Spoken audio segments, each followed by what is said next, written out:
How to be successful in your workplace and use your workplace as a training ground for ultimate success. Coming up.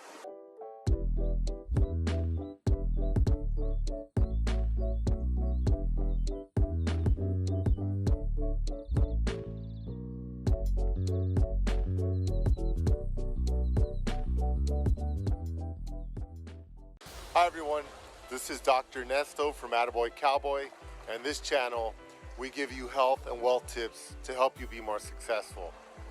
Today I'm filming in Ireland. So I came over here to visit my cousin and I went out for a tour for a few days. And I just was thinking about a conversation I had this morning with a friend that called me from Los Angeles. He was looking at some of my videos from my trip. He asked me, "Bud, how do I make it? How do I improve my success at work? How do I kind of up my game so I can have more free time and I can kind of live the life I want?" Well, I'm right here in Keem Bay, Ireland, and I'm all alone. I have the beach all to myself here. I forgot my camera equipment, so I'm just kind of filming on my iPhone. And I just was thinking of a few things that I had mentioned to him that I have mentioned with other clients in the past, and I've taught to my students when I was teaching at the university. Number one, I always tell people that wherever you work, it doesn't matter what you do, whether you're a janitor or you're a chef or a scientist or whatever, you always think of your job as a training ground for something better. So always try your hardest, always. Most people I see wherever I've worked, they just kind of get by. They're looking at, oh, I gotta work from 9 to 5. Let me get out of here at 4:55. Let me take an extra 10 minutes for lunch. All those little things add up, and people notice that. They kind of see you as someone that just gets by, or a slacker or something like that. And if you don't want to be known as someone like that, then you need to not act that way. You need to be the person that actually gets there a half hour early for work and leaves a half hour later from work every day. Someone that's known for having a strong work ethic. That's going to help you get promotions, get raises, get more responsibility. That's the other thing. Wherever you work, ask for more. Do whatever is asked of you. Don't complain. Don't give any excuses. Just do it. Make sure that the mission is completed. The worst thing is when I have employees or I work with people and you have people that, oh, I didn't do this. Why not? Some things are mission critical. If they don't get it done, then other things can't get done. Oh, because my stomach hurt or whatever. Whatever it is, the excuse is not good enough, really. Just get it done. Do your job and let yourself be known as someone that's dependable. If you're not dependable, no one's going to trust you. You're never going to get anywhere in your job or your career. And you're never going to be able to start your own business. Because whenever you do a business, you're going to have to depend on yourself. And no one's going to care about whether you were sick or whatever is going on in your life. Those are your problems. Don't make your problems other people's problems. I remember my dad would always wake up about 2 or 3 hours before his work started. He would get up at 2 and he started work at 5. And he'd usually get to work at least an hour early so he can be on time and he can prepare himself. So having a strong work ethic is really important, and it's going to transpire throughout your work day. People are going to know you for that. So wherever your boss is, they're going to want to give you a raise, give you a promotion. You're going to be known as someone that's dependable. Also, again, work your hardest. Think of things as if they're yours. Don't try to cheat whoever your employer is, leaving early or taking extra breaks or whatever, because that's the reputation you're going to have, and that's not someone that's going to be rewarded. The reasons I've done well in some of the jobs I've had is because I've taken that into consideration. That hey, if this was me and I had someone working for me, I would want them to be doing their hardest. So I do the same. I try to work their hardest. Another thing to keep in mind is prepare yourself mentally and physically for whatever job or business you're doing. Now, if you stay up drinking all night, or you drink sodas, or you're eating Cheetos, your mind is not going to be working its best. You're not going to be thinking the best.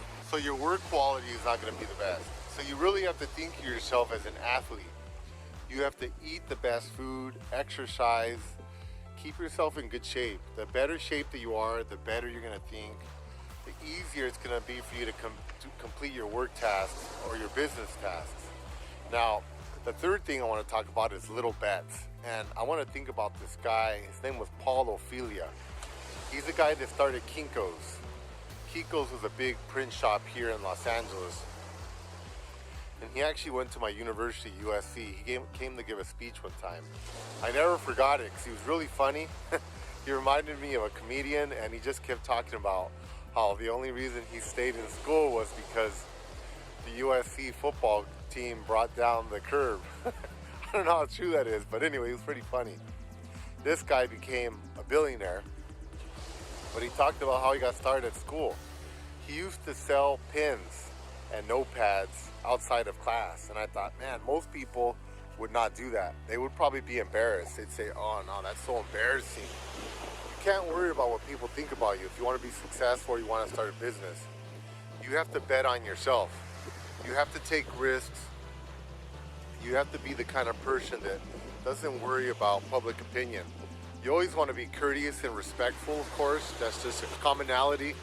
But you don't have to worry about failure. Failure is a good thing. So don't ever let your fears prevent you from trying things and failing. If you're always in fear, you're never going to try anything. You're never going to have any success. So Paul Ophelia used to sell these pens and pencils and notepads outside class for 5 cents and 10 cents, and then like 25 cents for notepads. And I thought, wow, most people would be embarrassed to do that, especially at USC. It's a school for rich people. This guy didn't care. He did it, and he ended up starting a big office supply company, kind of like a Staples here in the United States. And it turned into like a multi-billion-dollar company that he ended up selling. I don't know what he's doing now. He's probably hanging out somewhere on a beach, but he did it just because he wasn't scared, he wasn't embarrassed, and he was able to take risks. So you have to be willing to take risks. You have to be respectful of other people's time, and you have to have confidence in yourself. A lot of times I talk to my friends, and they're always asking me, hey, how do I do this? Or what do I do this? Or what do I do this? How did you learn that? How did you figure that out? It's not about how I figured it out or where I learned it or who told me. Most of the things I do personally, nobody told me. I just did it. I thought about it. I use my own brain. I read a lot. I have a lot of confidence in myself. I gather a lot of knowledge from the things that I learned. I read the newspaper almost every day. And as I've learned things, I've learned to have more and more confidence in myself. And when I have to make big decisions or I have to try new things, I surely will research it and look for as much information as I can. But I certainly do not wait for anyone to give me the go-ahead to do anything. Absolutely not. I just do it because that's the way it should be. You should risk everything and do stuff on your own. And if you fail, it's okay. Don't be afraid to fail. You fail and you just start over, or you prepare so you don't fail again. And don't ever look at failures as actual failures. They're actually opportunities to learn. So again, when I have those friends that ask me, well, how did you do that? How did you get started in real estate? How did you get started in whatever business you're doing or whatever? I just did it. Just like traveling. I'm traveling here by myself. I remember one summer I really wanted to travel. I was like 20 years old and nobody could go traveling with me. I asked all my buddies. They either had to go to school or they didn't have any money. So I bought a one-way ticket and I went traveling for 3 months. I thought I was gonna go for like a week. Ended up being 3 months. I ended up hitchhiking. I ended up like sleeping out in rainforests and hammocks and all kinds of cool stuff that I never expected. If I would have planned all that out, there's no way I would have thought of a cooler trip. But I ended up making probably a couple dozen friends, and some of them I still keep in contact 25 years later. So it's basically a way of life.